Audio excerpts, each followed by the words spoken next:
바닷소리가 들립니다. 비가 내립니다. 매우 어둡습니다. 죽는 것이 무섭고 아프고 괴롭지만 참고 있습니다. 강재씨 매우 좋아합니다.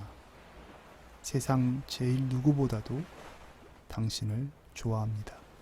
아픔과 괴로움이 무서워서가 아니라 당신을 생각하며 울고 있습니다.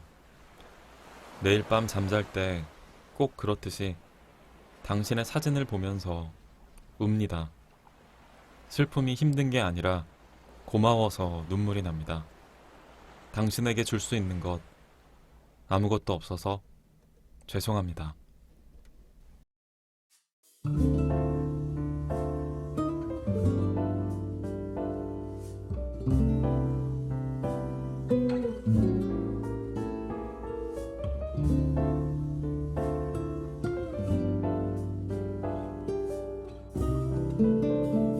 호우 시절로 오세요. 그때 우리가 여기에 있습니다. 호우 시절 17번째 영화 파이란을 발굴하고 있습니다. 영화의 배경적인 설명이나 인물에 대한 접근을 저희가 먼저 해봤고요. 이제 이 영화의 핵심적인 발굴 포인트, 여기가 발굴 포인트 순서를 진행해 볼까 하는데요.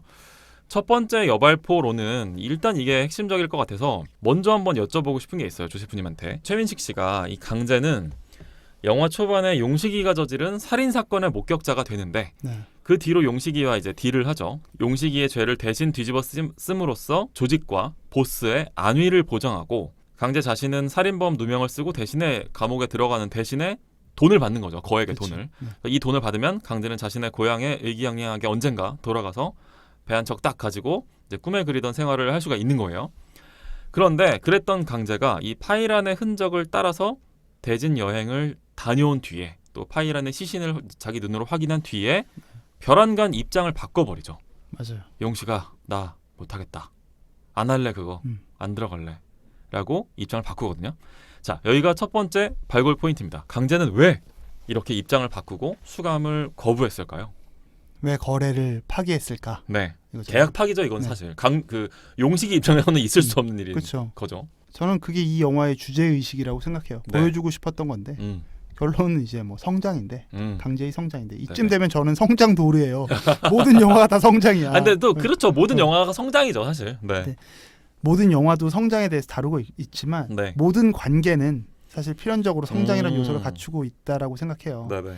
관계가 상처를 남길지라도 그 상처마저도 네. 인간을 성장하게 만드는 자양분이 되는 것처럼 네. 그래서 조금 성급할지라도 음. 제가 이제 모든 영화는 아까 말씀하셨던 것처럼 인물의 이야기이기 때문에 성장에 대한 코드를 발견할 수 있다. 뭐 네. 이렇게 말씀을 드릴 수 있는데 네. 다만 이 영화는 두 남녀 주인공이 대면하지 않아요. 음. 근데 그런데도 두 사람이 성장을 한다는 게 신기한 거거든요. 그렇네요 진짜. 이건 성장의 코드가 가르침과 배움의 행위가 주체가 다르지 않을 수 있다는 거예요. 너무 어렵게 얘기했나? 그러니까 일반적으로는 상호적인데 네. 가르치는 사람이 있고 배우는 사람이 있잖아요. 네네. 근데 이 영화는 각각의 주체가 사랑이라는 감정을 마주하고 사랑을 곱씹으면서 성장한다는 것이 되게 특이한 지점이에요. 그래서 이 성장이 가능한 이유는 사랑이라는 감정이 갖고 있는 힘인데 사랑이라는 감정은 인간을 성찰하게 하고 성찰이 결국 한 인간을 성장시키는 거죠. 그렇구나. 그래서 강재와 파이란이 두 사람이 만난 적도 없지만 네. 서로가 서로에게 이제 품은 마음에 그러니까 어떤 사랑의 마음 덕분에 성장을 한다고 제가 말씀을 드렸는데 네. 비록 제대로 만나지도 않았음에도 이 어떤 성장에서 한 걸음 더 나아가서 두 사람이 네. 각자의 삶을 되게 강력하게 지지해 주는 거거든요. 그렇죠. 구체적으로 좀 살펴보면 네네. 강재를 통해서 파이란은 불법 체류자의 신분을 벗습니다. 그리고 강재를 그리면서 살아갈 힘을 얻죠. 네. 이건 강재는 몰라요. 이런 상황이 전개되고 있는지. 전혀 모르죠. 네. 근데 이건 파이란의 어떤 자가 발전이에요, 사실은. 그렇죠. 네. 맞아요. 근데 이게 파이란만 그런 게 아니라는 거예요. 강재 역시도 파이란 덕분에 자신의 삶에 남아 있는 매몰 비용을 도저히 감당할 자신이 없던 자신의 숱한 과거의 부채들을 그냥 그대로 인정하고 새 삶을 시작할 용기를 낼 수 있게 되는 거거든요. 네. 즉 자신의 옛사람의 어떤 모습을 벗어 던지고 네. 과거의 실패를 인정하지만 앞으로의 생을 향해 나아가기로 결심하는 인간으로 변하는 거예요. 그래서 그 용기는 결국 용식이라는 인물과 맺었던 계약, 어떤 거래 조건을 비굴한 타협의 거래 금액, 감옥살이를 통해서 이제 고향에 고깃배 한 척 마련할 돈을 포기하고 빈털터리로 고향에 돌아갈지라도 새롭게 태어나는 마음가짐을 갖게 된 게 이제 매몰 비용을 감당할 수 있게 되는 강제가 되는 거죠. 한 인간이 주체적으로 자신의 삶을 선택할 수 있게 되는 거고 네. 결국 이를 통해서 송혜성 감독은 사랑은 필연적으로 사람을 성장시키고 강제 역시 제대로 마주할 수 없는 파이란을 통해서 네네. 성장했다라는 거를 보여주고 있지 않을까. 그래서 질문에 대한 답을 다시 한번 하면 네. 강제의 수감 거부는 강제의 성장을 의미하는 거고 그 성장은 파이란에 대한 사랑에서 비롯한다. 그래서 사랑의 답이 있다. 뭐 이렇게 알려주고 있는 게 아닐까 생각합니다. 그런 것 같아요. 전 그리고 또 이 강제가 대진으로 일종의 여행을 갔다 오잖아요. 그렇죠. 뭐 사실은 사망자 처리를 하러 가는 거죠. 네. 근데 그 여정을 이렇게 밟아서 돌아온 것도 되게 중요한 포인트였던 것 같아요. 이 여행 만약에 이걸 여행으로 이라고 말할 수 있다면 네. 이 여행이라는 건 사실 우리들이 이렇게 속해 있는 원래 그 일상의 공간을 그대로 남겨놓고 잠깐 어디 갔다가 오는 거잖아요. 그렇죠. 그러니까 우리가 일상의 공간 속에 있는 상황들을 일단 그대로 놓고 잠깐 우리가 몸만 거기서 뺐다가 맞아요. 먼 장소로 가서 그 여행 간 장소에서 우리의 일상 공간을 바라보면 우리의 상황들이 좀 더 객관화되는. 그렇죠. 우리가 놓고 온 것들이 그렇죠. 좀 새로운 각도로 보이기 시작하는 거죠.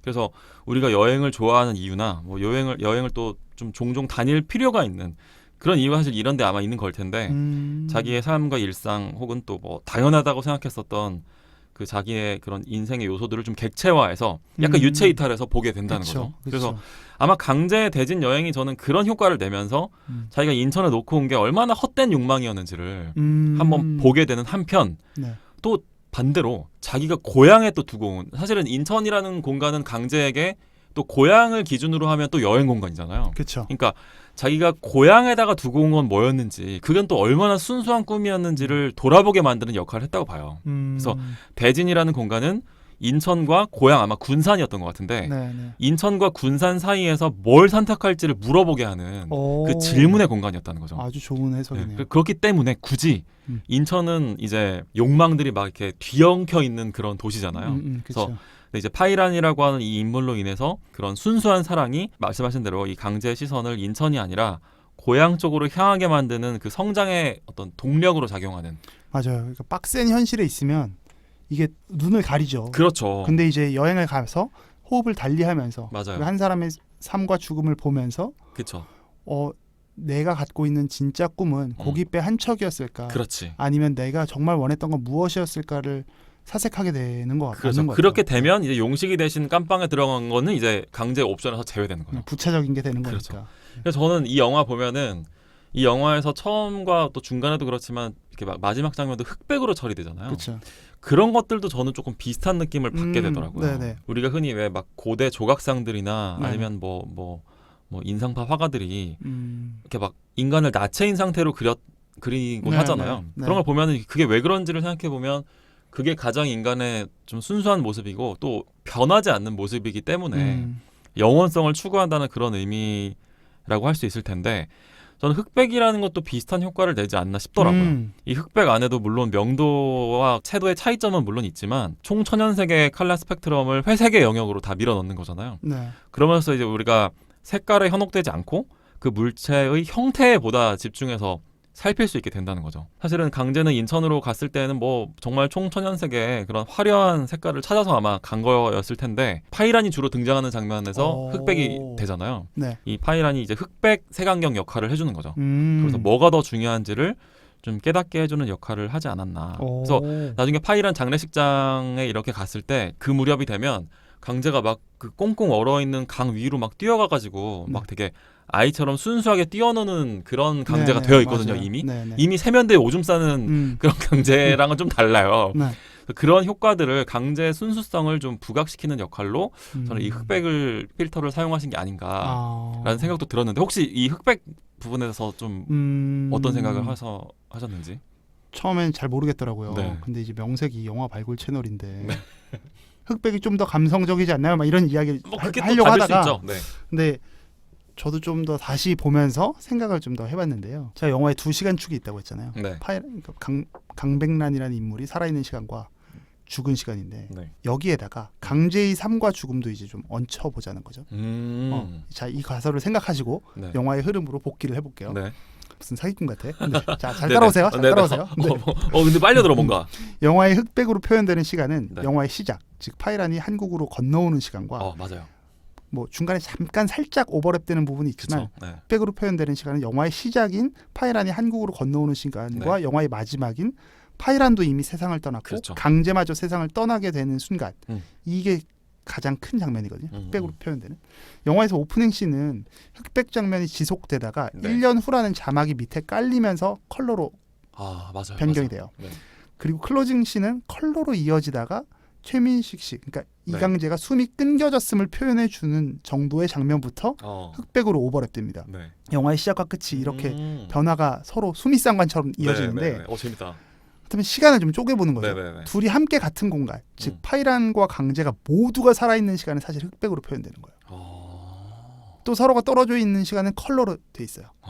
그리고 다시 죽음의 공간에서 함께 있는 걸로 표현하는 마지막은 흑백으로 표현해서 어떤 존재의 연결을 세계의 대비로 표현한 게 아닐까라는 가설을 던져보는 거죠.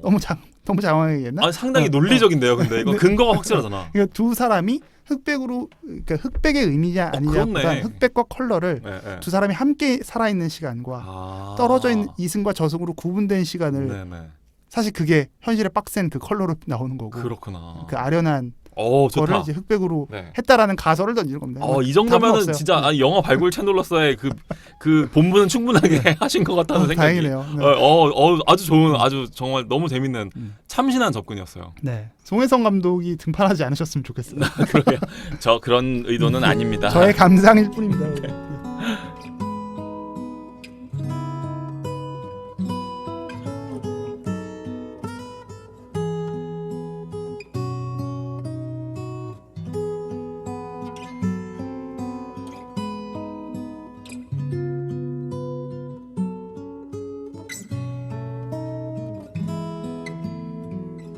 우리의 호우 시절.